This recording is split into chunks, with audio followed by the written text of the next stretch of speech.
لعشاق المغات هنعمل مغات بالسمنة البلدي خطير.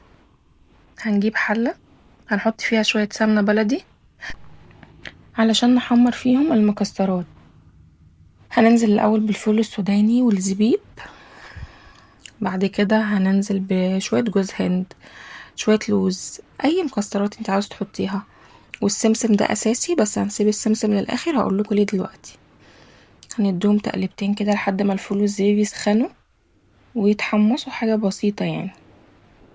بعد كده هننزل بالجوز هند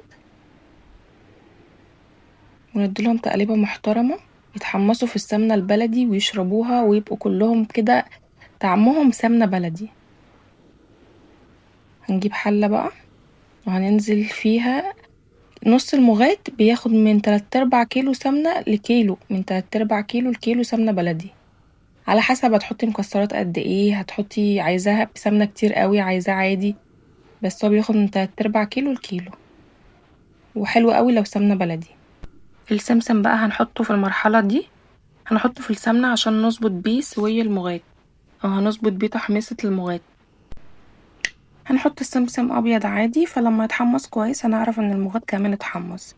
هننزل بقى بالمغات بتاعنا وبالتحويجة بتاعته، وفي كل مرة هننزل بحاجة لازم نقلب تقليبة كويسة جدا.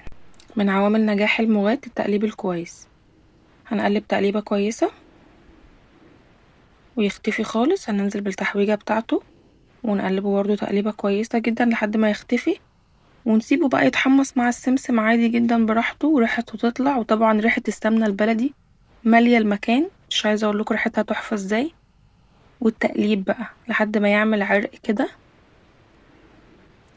طبعا السمسم اتحمص وبقى كويس جدا، ومن هنا بتظبطي درجة سوي المغاد بتاعك. علشان كده ما حطيناش السمسم مع بقية المكسرات، حطيناه هنا في السمنة مع المغات والتحويجة والكلام ده كله.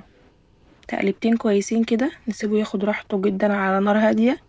وهننزل بقى بالمكسرات اللي احنا محمصينها برضو في سمنة بلدي، ننزل بيها كلها كده بقى، ننزل بيها كده ونقلبها بقى مع المغدى تقليبة كويسة جدا.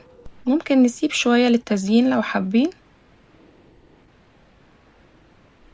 ونسيبهم بقى كده ياخدوا ويدوا مع بعضهم غلوتين 3 4 على نار هادية. تاخدي منه بقى بتعملي الكمية اللي انتي عاوزاها، بتعملي 4 كوبايات 5 كوبايات كوباية واحدة زي ما انتي عاوزة. بحطهم في علب زي دي كده محكمة الغلق وبحطهم في التلاجة بيقعدوا بالسنة من غير ما يبوظ، من غير ما يغير طعم، من غير اي حاجة، وبيبقى خطير بجد. لازم تجربوه بالطريقة دي.